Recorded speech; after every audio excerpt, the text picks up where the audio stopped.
Welcome to KNR channel. ముందుగా headlines చూద్దాం. ప్రత్యక్ష ప్రసారం. మాజీ ఎమ్మెల్యే బీజేపీ రాష్ట్ర ఉపాధ్యక్షుడు Shri NVSS Prabhakar press meet. BJP Telangana. ప్రత్యక్ష ప్రసారం. తెలంగాణ భవన్లో బీఆర్ఎస్ నేతల ప్రెస్ మీట్. గాజువాక బీజేపీలో భారీగా చేరికలు. కండువాలు వేసి పార్టీలోకి ఆహ్వానించిన జిల్లా అధ్యక్షులు రవీంద్ర మేడపాటి, కేఎన్ఆర్. పాడేరు ఘాట్ రోడ్ లో ఇటీవల జరిగిన ఘోర ప్రమాదంలో తీవ్రంగా గాయపడిన వారిని అనకాపల్లి ఎంపీ సీఎం రమేష్ పరామర్శించారు. మాజీ ఎమ్మెల్యే బీజేపీ రాష్ట్ర ఉపాధ్యక్షుడు Shri NVSS Prabhakar press meet. దేశ ప్రధాని నరేంద్ర మోదీ సుపరిపాలనకు ఆకర్షితులైన యువత బీజేపీ పార్టీలో చేరుతున్నారని విశాఖ జిల్లా బీజేపీ అధ్యక్షుడు మేడపాటి రవీంద్ర రెడ్డి, గాజువాక బీజేపీ కన్వీనర్ కర్ణం రెడ్డి నరసింగరావు అన్నారు. ఈ మేరకు పాత గాజువాక పంతులు గారి మేడ దగ్గర ఉన్న బీజేపీ పార్టీ కార్యాలయంలో 88వ వార్డు బీజేపీ అధ్యక్షుడు అశోక్ చేబ్రోలు, వైఎస్ ప్రెసిడెంట్ మల్లా దిలీప్ కుమార్ ఆధ్వర్యంలో నూతన కమిటీకి నియామక పత్రాలు అందజేశారు. అనంతరం పలువురు యువకులకు ముఖ్య అతిథిగా పాల్గొన్న జిల్లా అధ్యక్షుడు మేడపాటి రవీంద్ర రెడ్డి కండువా కప్పి పార్టీలోకి సాదరంగా ఆహ్వానించారు. ఈ సందర్భంగా వారు మాట్లాడుతూ దేశంలో మూడోసారి దేశ ప్రధాని నరేంద్ర మోదీ ఆధ్వర్యంలో ఎన్డీఏ అధికారంలోకి వచ్చిందని, దేశ ప్రజలు అభివృద్ధికి సంక్షేమానికి పట్టం కట్టారని అన్నారు. దేశంలో బీజేపీ పార్టీని ఓడించడానికి అనేక దుష్ట శక్తులు పనిచేశాయని అన్నారు. అలాగే రాష్ట్రంలో ఎన్డీఏ కూటమి అధికారంలోకి వచ్చిందని, ఆంధ్రప్రదేశ్ లో అభివృద్ధి పరుగులు తీస్తుందన్నారు. యువత బీజేపీ పార్టీపై నమ్మకం ఉండి పార్టీలో చేరుతున్నారని, వారందరికీ పార్టీలో తగిన గుర్తింపు ఉంటుందని, వారు పార్టీ కోసం కష్టపడి వచ్చే జీవీఎంసీ ఎన్నికల్లో కూడా కూటమి మేయర్ పీఠం కైవసం చేసుకోవాలని అన్నారు. ఈ కార్యక్రమంలో నాయకులు బొండా ఎల్లాజీరావు, ములకలపల్లి ఈశ్వరరావు, కోసూరు తాతారావు, బాబురావు, తేజస్విని, రవికుమార్, ఆదిలక్ష్మి, చందన శిల్ప, కోటి పోలినాయుడు, సతీష్, వెంకటేష్ తదితరులు పాల్గొన్నారు.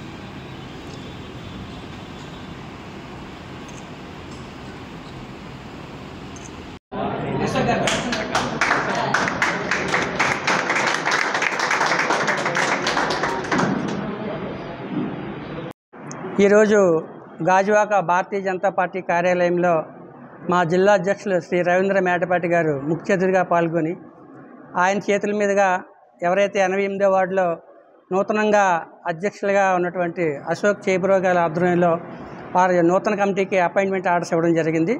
అదేవిధంగా దిలీప్ కుమార్ గారు, మల్లా దిలీప్ కుమార్ గారు, ఆయన ఆ వార్డు వైస్ ప్రెసిడెంట్గా ఉన్నారు. ఆయన ఆధ్వర్యంలో కొంతమంది యువకులు భారతీయ జనతా పార్టీలో జాయిన్ అయ్యారు. దేశ ప్రధాని శ్రీ నరేంద్ర మోదీ గారు మూడవసారి దేశ ప్రధానిగా ప్రమాణ స్వీకారం చేసిన తర్వాత ఆయన యొక్క సుపరిపాలనకు ఆకర్షితులై అందరూ బీజేపీలో జాయిన్ అయ్యామని చెప్పారు. అదేవిధంగా కేంద్రంలో ఎన్డీఏ కూటమి ఎలా వచ్చిందో రాష్ట్రంలో కూడా మరి టీడీపీ, జనసేన, బీజేపీ ఎన్డీఏ కూటమి అధికారంలోకి వచ్చింది. మాకు బీజేపీకి 8 మంది ఎమ్మెల్యేలు, అదేవిధంగా 3 ఎంపీలు కూడా గెలుపొందడం జరిగింది. అందులో ఒకరికి పెద్దలు శ్రీ శ్రీనివాసవరం గారికి కేంద్ర సహాయ మంత్రిగా కూడా, ఉక్కు సహాయ మంత్రిగా కూడా ఆయనకి పదవీ బాధ్యతలు రావడం జరిగింది. మన తెలుగుదేశం ఎంపీలకి ఇద్దరికి 2 శాఖలు కూడా కేటాయించడం జరిగింది. ఒకటి సహాయ మంత్రి, ఒకటి పూర్తి విమానయాన శాఖ మంత్రి రామ్మోహన్ నాయుడు గారికి. ఈ సందర్భంగా కేంద్ర పెద్దలకి, రాష్ట్ర పెద్దలకి ధన్యవాదాలు తెలియజేసుకుంటూ, మరి ముఖ్యంగా అశోక్ గారు, అదేవిధంగా దిలీప్ కుమార్ గారు 88వ వార్డులో పార్టీ బలోపేతానికి నిరంతరం కృషి చేస్తున్నారు. వారికి ప్రత్యేకమైన అభినందనలు తెలియజేసుకుంటూ, మరొక 1.5-2 ఏళ్లలో జీవీఎంసీ ఎన్నికలు ఉన్నాయి కాబట్టి జీవీఎంసీ మేయర్ కూడా ఎన్డీఏ కూటమి గెలుపొందాలంటే ఇప్పటి నుంచే జనసేన, బీజేపీ, టీడీపీ కలిసి పనిచేయాలని మా జిల్లా అధ్యక్షుడు శ్రీ రవీంద్ర మేడపాటి గారు సూచనలు ఇవ్వడం జరిగింది. అందులో భాగంగా అన్ని వార్డుల నుంచి కూడా ఎవరైతే న్యూట్రల్గా ఉన్నారో వారందరినీ కూడా పార్టీలోకి ఆహ్వానించే వాళ్ళకి బాధ్యతలు కూడా ఇవ్వడం జరుగుతుంది. నిరంతరం ప్రజల మధ్య ఉంటే ఖచ్చితంగా పార్టీని ప్రజలు ఆదరిస్తారు. దానికి ఉదాహరణే మన 2024లో మన రాష్ట్రంలో జరిగిన ఎన్నికల్లో ఎన్నడూ లేని విధంగా ఓటర్ మహాశీలు అందరూ కూడా పూర్తి అఖండ విజయాన్ని ఎన్డీఏ కూటమికి అందించారు. ఎవరైతే ప్యాలెస్లకు పరిమితం అయ్యారో వాళ్ళని ప్రజలు వాళ్ళకి చరమగీతం పాడారు. కాబట్టి రాజకీయాల్లో ఉన్నప్పుడు ఖచ్చితంగా ప్రజా సమస్యలపై నిరంతరం పోరాడుతూ ప్రజలతో మనం మమైక్యమై ఉంటే ఆదరిస్తారనడానికి ఇదొక చిన్న ఉదాహరణ. మరి దేశ చరిత్రలో ఎన్నడూ లేని విధంగా ఎన్డీఏ కూటమి గెలుపొందింది. ముఖ్యంగా మన గాజువాక అసెంబ్లీ నియోజకవర్గంలో పెద్దల గౌరవనీయులు మా శ్రీ పల్లా శ్రీనివాసరావు గారికి 95,235 ఓట్లు మెజార్టీ వచ్చిందంటే కూటమి జనసేన, బీజేపీ, టీడీపీ నాయకులు, కార్యకర్తలు చాలా చక్కగా పనిచేశారని అందరూ అభినందిస్తున్నారు. అదేవిధంగా మన విశాఖ ఎంపీ శ్రీభర్త్ గారికి కూడా 5,04,000 పైగా ఓట్ల మెజారిటీతో రాష్ట్రంలో మొదటి స్థానంలో వచ్చాం. కాబట్టి ఏదైతే ఇక్కడ బర్నింగ్ ఇష్యూ ఉందో స్టీల్ ప్లాంట్ ప్రైవేటీకరణ జరగకుండా ఆపగలుగుతాం. మనకి ప్రత్యేక రైల్వే జోన్ వచ్చే విధంగా మనం కృషి చేస్తాం. అటు సెంట్రల్ మినిస్టర్ గారు కూడా మన తెలుగు ఆయనే కాబట్టి మనకి అంతర్జాతీయ విమానాశ్రయం కూడా భోగాపురంలో త్వరితగతిన పూర్తవుతుంది. రాష్ట్రానికి అన్ని విధాలా కూడా సహాయ సహకారాలు అందుతాయి. కాబట్టి భారతీయ జనతా పార్టీలో అదేవిధంగా టీడీపీ, జనసేనలో అందరూ కూడా కార్యకర్తలు అందరూ కూడా భారీగా జాయిన్ అయ్యి మరి ఈ యొక్క ప్రజాపాలనలో అందరూ భాగస్వామ్యం కావాలని కోరుకుంటూ భారత్లో ఎన్డీఏ కూటమి మూడవసారి అధికారంలోకి వచ్చిన తర్వాత మరొక ప్రయత్నం మొదలుపెట్టాం. ఎవరైతే నరేంద్ర మోడీ గారి పట్ల కానివ్వండి, భారతీయ జనతా పార్టీ సిద్ధాంతాల పట్ల కానీ ఆకర్షితులవుతున్నారో వారందరినీ కూడా దగ్గర చేర్చుకునే ప్రయత్నం. ఆ ప్రయత్నంలో భాగంగా ఈరోజు గాజువాకలో సుమారుగా 100 మంది కార్యకర్తలు ఇక్కడ చేరడం జరిగింది. మా అశోక్ గారు అదేవిధంగా దిలీప్ గారి సమక్షంలో మా నరసింహరావు గారి ఆధ్వర్యంలో ఈ కార్యక్రమం జరుగుతుంది. చాలా సంతోషం. వారిని అడిగితే ఒకటే చెప్తున్నారు, భారతదేశం అత్యంత వేగంగా అభివృద్ధి చెందాలన్నా, అన్ని రంగాల్లోనూ ముందుకు వెళ్ళాలన్నా నరేంద్ర మోడీ గారి నాయకత్వం, భారతీయ జనతా పార్టీ సారథ్యం కంపల్సరీ ఉండాలని చెప్పి వారు భావించడం జరుగుతుంది. అంతా కూడా యూత్ ఈరోజు చూస్తే కనుక 25 నుంచి 30 సంవత్సరాల యువతీ యువకులు మాత్రమే ఇక్కడ చేరడం జరిగిందంటే నరేంద్ర మోడీ గారి 74 సంవత్సరాల వయసులో కూడా ఎంత ఆకర్షణతో పనిచేస్తున్నారో అందరూ గమనించగలరు. మూడోసారి అధికారం రావడం అనేది భారతదేశ చరిత్రలోనే ఇది చాలా అత్యంత అరుదైన సంఘటన. ఎన్నో దుష్టశక్తులు ఇంటా బయట కూడా వారిని ఓడించడానికి అనేక ప్రయత్నాలు చేశాయి. కాంగ్రెస్ పార్టీ కానివ్వండి, కమ్యూనిస్ట్ పార్టీలు కానివ్వండి, ఇతర దేశాలు కూడా, అంటే మన దేశంలోనే కాకుండా ప్రపంచ దేశాలు కూడా నరేంద్ర మోడీ గారి ఓటమి కోసం చూసిన సందర్భంలో అత్యధిక మెజారిటీ ఈరోజు మా ఎన్డీఏ కూటమి గెలిచింది. వారంతా అనుకుంటారు 272కి 240 వచ్చినాయి బీజేపీకి అని. ఇక్కడ బీజేపీ కాదండి, ఎన్డీఏ కూటమికి ఈరోజు 302 సీట్లు వచ్చాయి. 272 మ్యాజిక్ ఫిగర్ అయితే 30 సీట్లు అదనంగా ఉన్నాయి మాకు ఈరోజు. కాబట్టి ఎవరు ఎటువంటి డీలా పడాల్సిన అవసరం లేదు. అత్యధిక మెజారిటీతో గెలుపొందాం కాబట్టి అత్యంత ఉత్తమ పరిపాలన నరేంద్ర మోడీ గారు అందిస్తారని ఈ సందర్భంగా అందరికీ తెలియజేస్తూ రానున్న రోజుల్లో మరింత విస్తరించి పార్టీని రాబోయే కార్పొరేషన్ ఎన్నికల్లో అత్యధిక సీట్లు కైవసం చేసుకుంటామని అందరికీ తెలియజేస్తాను. పాడేరు ఘాట్ రోడ్లో ఇటీవల జరిగిన ఘోర ప్రమాదంలో తీవ్రంగా గాయపడిన వారిని అనకాపల్లి ఎంపీ సీఎం రమేష్ పరామర్శించారు. ఈ ప్రమాదంలో 3 అక్కడికక్కడే దుర్మరణం చెందగా మరో 3కి తీవ్ర గాయాలయ్యాయి. వీరిని మెరుగైన వైద్యం కోసం గాజువాకలోని ప్రైవేటు ఆసుపత్రికి తరలించారు. విషయం తెలుసుకున్న ఎంపీ రమేష్ గాజువాక భాజపా కన్వీనర్ కర్ణం రెడ్డి నరసింగారావుతో కలిసి ఆసుపత్రికి వెళ్లి క్షతగాత్రులను పరామర్శించారు. వైద్యులు కృష్ణమూర్తితో మాట్లాడిన ఎంపీ త్వరగా సంపూర్ణ ఆరోగ్యంతో బయటపడేలా మెరుగైన వైద్యం అందించాలని కోరారు. ఈ ఘటన దురదృష్టకరమని, జాతరలో కల్చరల్ ప్రోగ్రామ్స్ కోసం వెళ్లి తిరిగి వస్తున్న క్రమంలో ప్రమాదం జరిగిందని, బాధితులకు అండగా ఉంటామని చెప్పారు. స్థానిక నాయకులు గుంటూరు శంకర్రావు, కోసూరు తాతారావు, రాజశేఖర్, శాస్త్రి, నాయుడు, ఎల్లాజీ తదితరులు పాల్గొన్నారు.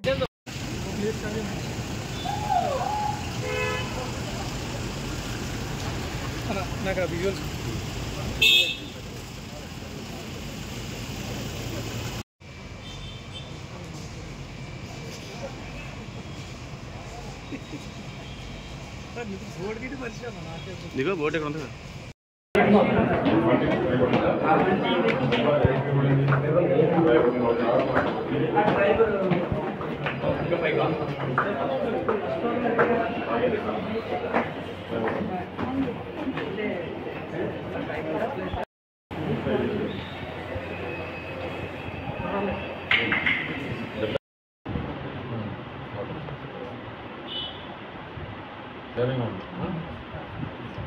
పేరెంట్స్ ఉన్నారా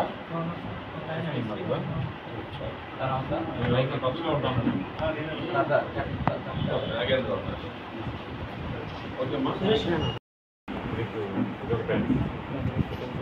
ఒకటి దగ్గర తెలుసుదా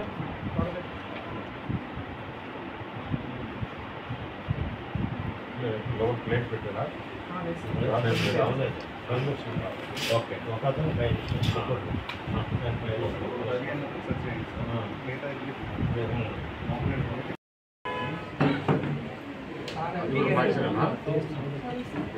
కాలు మీద ఏమన్నా పడినాయా ఎక్కడ ఉందా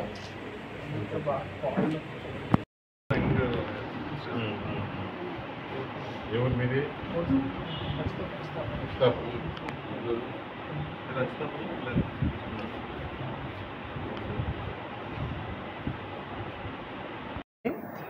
మొన్న పాడేరు దగ్గర జరిగిన రోడ్డు ప్రమాదంలో మొత్తం 16 మంది ప్రయాణిస్తుండగా అందులో 3 అక్కడక్కడే చనిపోయారు. మరో 3కి తీవ్రంగా గాయాలయ్యాయి. వారంతా కూడా అనకాపల్లి పార్లమెంట్ జిల్లాకు చెందినటువంటి అచ్యుతాపురం యలమంచిలి గ్రామస్తులు, అందరూ యువకులు. వారికి వెంటనే స్థానికంగా ఉన్నటువంటి బీజేపీ నాయకులు గాజువాక ఆర్కే హాస్పిటల్లో తీసుకొచ్చి జాయిన్ చేయడం జరిగింది. వెంటనే డాక్టర్ కృష్ణమూర్తి గారి ఆధ్వర్యంలో వారికి అక్కడ ట్రీట్మెంట్ స్టార్ట్ చేశారు. ఒకరు ఐసీయూలో ఉన్నారు, రవి గారు. మరో 2 జనరల్గా ఉన్నారు. వారికి ట్రీట్మెంట్ డాక్టర్స్ చేస్తున్నారు. దీనికి వీరందరినీ పరామర్శించడానికి గౌరవ ఎంపీ గారు శ్రీ సీఎం రమేష్ గారు, అనకాపల్లి ఎంపీ గారు ఇప్పుడు వచ్చి 3 పేషెంట్స్ని కూడా పరామర్శించి వారికి ధైర్యం చెప్పారు. మరి పార్టీ తరపు నుంచి అన్ని విధాల సహాయ సహకారాలు ఎన్డీఏ కూటమి నుంచి ఉంటాయని చెప్పి హామీ ఇవ్వడం జరిగింది. ఈ కార్యక్రమంలో ముఖ్యంగా ఆ ఏరియా నుంచి నాగేంద్ర గారు దగ్గరుండి జాయిన్ చేసినప్పటి నుంచి కూడా దగ్గరుండి చూసుకుంటున్నందుకు నాగేంద్ర గారికి అభినందనలు తెలియజేస్తూ, మరి ఎన్డీఏ కూటమి అధికారంలోకి వచ్చినప్పటి నుంచి కూడా కార్యకర్తలకి ఎక్కడ ఏ కష్టం వచ్చినా సరే నియోజకవర్గ ప్రజలకి నిత్యం ప్రజలకు అందుబాటులో ఉన్నటువంటి నాయకులు మన సీఎం రమేష్ గారు. ఆయనకి ప్రత్యేకమైన ధన్యవాదాలు తెలియజేసుకుంటూ మరి వారు త్వరగా కోలుకోవాలని కోరుకుంటున్నాం. ఎవరైతే 3 చనిపోయారో వారి ఆత్మకు శాంతి చేకూరాలని వారి కుటుంబ సభ్యులకి ప్రగాఢ సానుభూతి తెలియజేస్తున్నాం. వారికి ఆరోగ్యశ్రీ వర్తించే విధంగా ఎంపీ గారి చొరవతో నాగేంద్ర గారు అందరూ కూడా మాట్లాడడంతో వారికి ఆరోగ్యశ్రీ కూడా వర్తించే విధంగా అన్ని విధాలుగా సహాయం చేస్తున్నందుకు మరొకసారి ఎంపీ గారికి ధన్యవాదాలు తెలియజేస్తాం. నమస్తే అండి, నా పేరు నాగేంద్ర.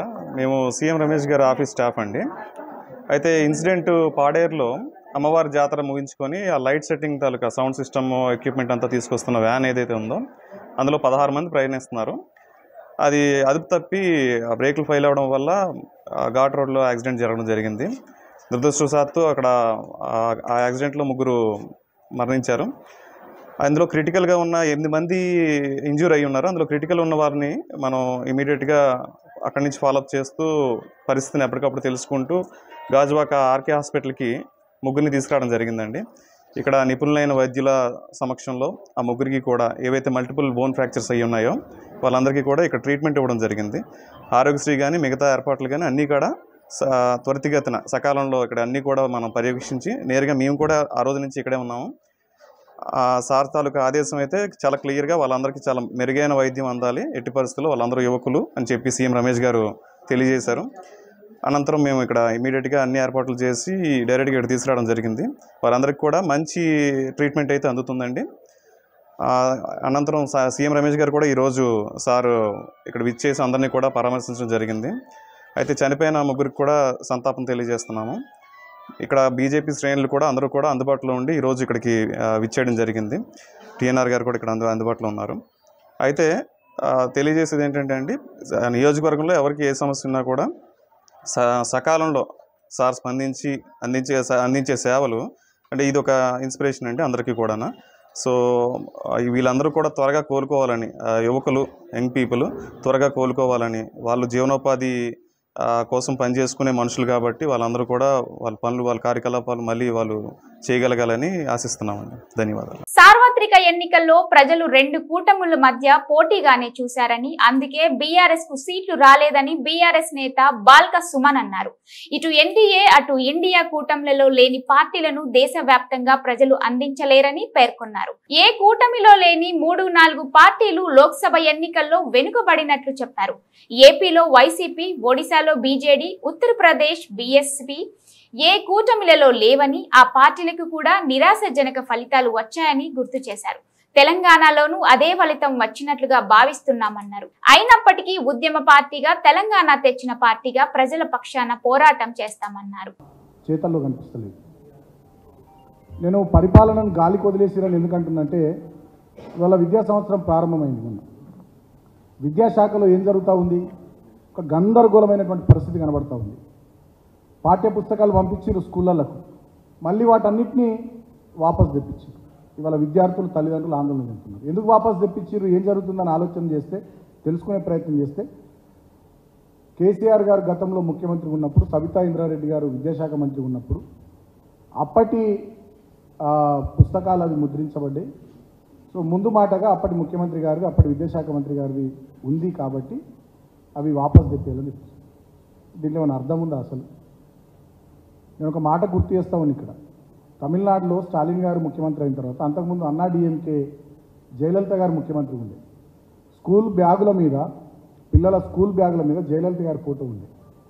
మరి స్టాలిన్ గారు బ్యాగ్ తెప్పేయాలి, విద్యా సంవత్సరం ప్రారంభమవుతుంది, పంపేయండి పిల్లలకన్నా. ఇక్కడ అమ్మా క్యాంటీన్లు అని ఇంకా కొన్ని క్యాంటీన్లు ఉండే, వీళ్ళ ప్రభుత్వం వచ్చిన తర్వాత వాటిని ఏం బంద్ చేయలేదు. ఉండని ప్రజలకు మంచి జరిగేది కదా, మేలు చేసేది కదా అనేటటువంటి దాంతో వాటిని కంటిన్యూ చేసేది తప్ప ఈ రకంగా చిల్లరగా వాళ్ళు అక్కడ స్టాలిన్ గారు ప్రవర్తించలేదు. మరొకవేళ ఏదైనా ఆలోచన ఉంటే మరి ముందే సమ్మర్లోనే మీరు నిర్ణయం తీసుకోవాలి, సమ్మర్లోనే సమీక్ష చేయాలి. ఎందుకంటే ముఖ్యమంత్రి గారి వద్ద విద్యాశాఖ ఉంది, వాళ్ళ రాష్ట్రంలో విద్యాశాఖకు మంత్రి లేరు. నాకు తెలిసింది మొట్టమొదటిసారి అనుకుంటా నేను రాష్ట్రంలో విద్యాశాఖకు మంత్రి లేకుండా, ఆ విద్యాశాఖను ముఖ్యమంత్రి గారి దగ్గర పెట్టుకొని కనీస సమీక్షలు లేకుండా. మన పక్క ఆంధ్రప్రదేశ్ రాష్ట్రం ఆర్థిక సంక్షోభంలో ఉన్న ఇచ్చిన మాటలకు కట్టుబడి ఎన్డీఏ కూటమి సగానికి పైగా హామీలపై సంతకం చేసింది. రేవంత్ రెడ్డికి తెలంగాణలో హామీలు అమలు చేయడానికి ఏం అడ్డం వస్తుందో సమాధానం చెప్పాలి. శ్రీ అల్లేటి మహేశ్వర్ రెడ్డి, బీజేపీ శాసనసభ పక్ష నేత.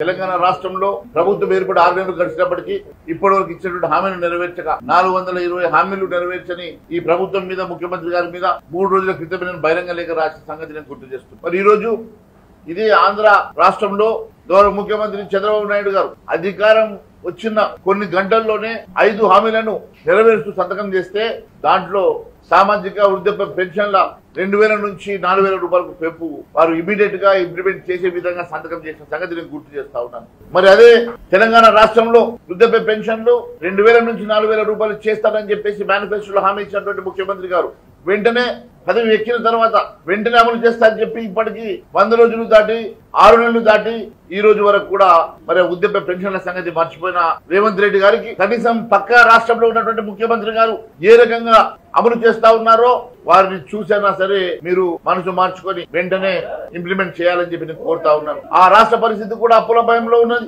ఆర్థిక సంక్షోభంలో ఉన్నప్పటికీ కూడా ఇచ్చిన మాట కట్టుబడి ఆ ముఖ్యమంత్రి గారు ఏ రకంగానైతే ఇంప్లిమెంట్ చేశారో అదే మాదిరిగా తెలంగాణ రాష్ట్రంలో ముఖ్యమంత్రి గారు 2000 నుంచి 4000 రూపాయలు వృద్ధాప్య పెన్షన్ కానీ, వితంతుల పెన్షన్ కానీ, అదే మాదిరిగా వికలాంగుల పెన్షన్ 6000 రూపాయలకు పెంచాల్సినటువంటి అవసరం ఉన్నదని ఇచ్చిన హామీని నెరవేర్చుకోవాల్సిందిగా మరి వెంటనే వారిని కోరడం జరుగుతూ ఉన్నది. అదే మాదిరిగా రేవంత్ రెడ్డి గారు గత 10 సంవత్సరాల నుంచి కొన్ని లక్షల పెండింగ్ లో ఉన్నటువంటి పెన్షన్లు కూడా, అప్లికేషన్లను కూడా మీరు అధికారం వచ్చిన వెంటనే అప్లికేషన్లన్నీ కూడా తీసుకొని ఇప్పటి వరకు దాని మీద ఏం చర్య తీసుకున్నారో ప్రజానీకానికి చెప్పాల్సినటువంటి అవసరం ఉన్నది. చంద్రబాబు నాయుడు గారు ఏప్రిల్ నుంచి రెట్రోస్పెక్టివ్ డేట్ లో 2,000 రూపాయల బ్యాలెన్స్ పెన్షన్ ని కలిపి జూలైలో 7,000 రూపాయలు ఇస్తా ఉన్నారు. ఈ లెక్కన చూస్తే మీరు గత 6 నెలల నుంచి మీరు 12,000 రూపాయలు కలిపి మరి వచ్చే నెలలో మీరు ఇవ్వాల్సినటువంటి అవసరం ఉన్నది. మరి ఏ రకంగా వారు మాట ఇచ్చి మాట మీద కట్టుబడి ఏ రకంగా అయితే వారు ఏప్రిల్ నుంచి పెన్షన్ ఇస్తా ఉన్నారో మీరు కనీసం మీరు ఈ 6 నెలల నుంచి మీరు అధికారం చేపట్టిన నుంచి మీరు కూడా ఇవ్వాల్సిన బాధ్యత మీ మీద ఉన్నది.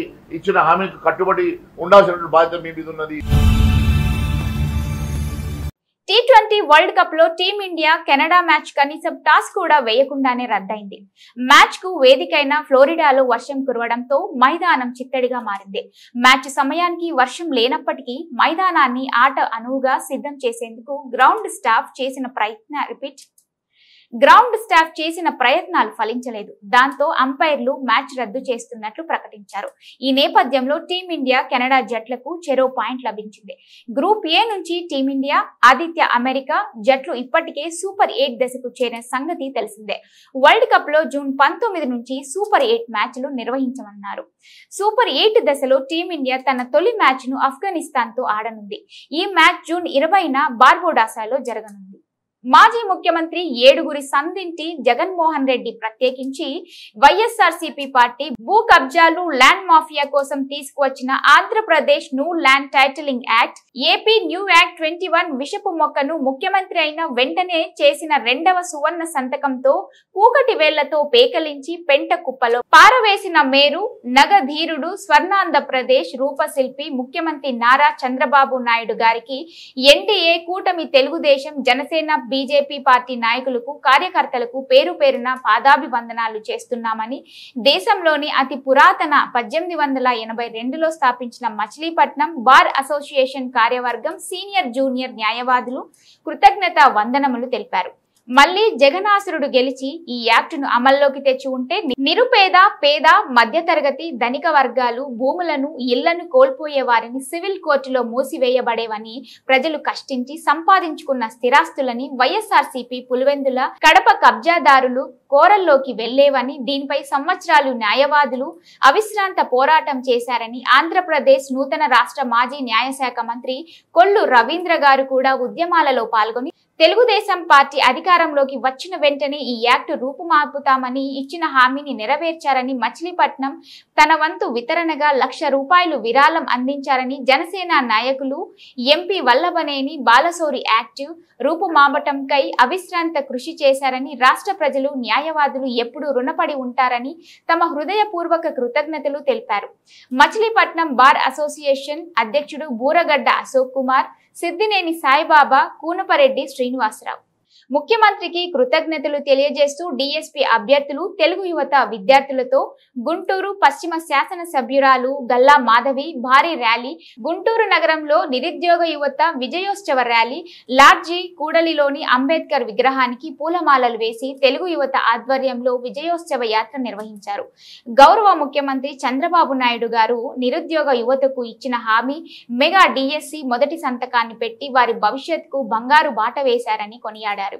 జాబులు ఇచ్చేది బాబే, జాబులు తెచ్చేది బాబే అంటూ థ్యాంక్ యూ సీఎం సార్ అంటూ తెలుగు యువత జిల్లా అధ్యక్షులు రావిపాటి సాయి కృష్ణ పెద్ద ఎత్తున నినాదాలు చేశారు. ఇచ్చిన మాట కోసం టీడీపీ కూటమి రాష్ట్రంలో విజయం సాధించగానే నిరుద్యోగులకు ఇచ్చిన హామీ అమలుకు బాట వేశారు. లో ఫీజులు కట్టుకుంటూ కోచింగ్లు తీసుకుంటూ 5 ఏళ్ల నుంచి ఎప్పుడు వస్తుందో తెలియని ఒక పరిణామం గురించి ఎదురు చూస్తూ వారి టైంని, మనీని ఇప్పటిదాకా వెచ్చించి ఎంతో ఆవేదనకి గురయ్యి ఈరోజు ఉద్యోగాలు లేకుండా ప్రజా చైతన్య రథం, యువత చైతన్య రథం అనే పేరుతో బస్సు యాత్ర చేపట్టి ఊరూరున వారి ఆవేదన వ్యక్తం చేస్తూ గడిచిన 5 ఏళ్లలో జగన్మోహన్ రెడ్డి గారి ప్రభుత్వం వారికి, ఉద్యోగులకి, విద్యార్థులకి ఎంతటి ఆవేదనను మిగిల్చారో వాళ్ళు చెప్తూ మా దాకా వచ్చి కూడా మా దగ్గర కూడా ఎన్నో రకాలైన ఇబ్బందులు, వాడు పడిన ఇబ్బందులన్నింటినీ వాళ్ళు మాతో పంచుకోవడం జరిగింది. ఎంతో ఆవేదనకి గురైన పరిస్థితులు ఆ రోజు అవన్నీ.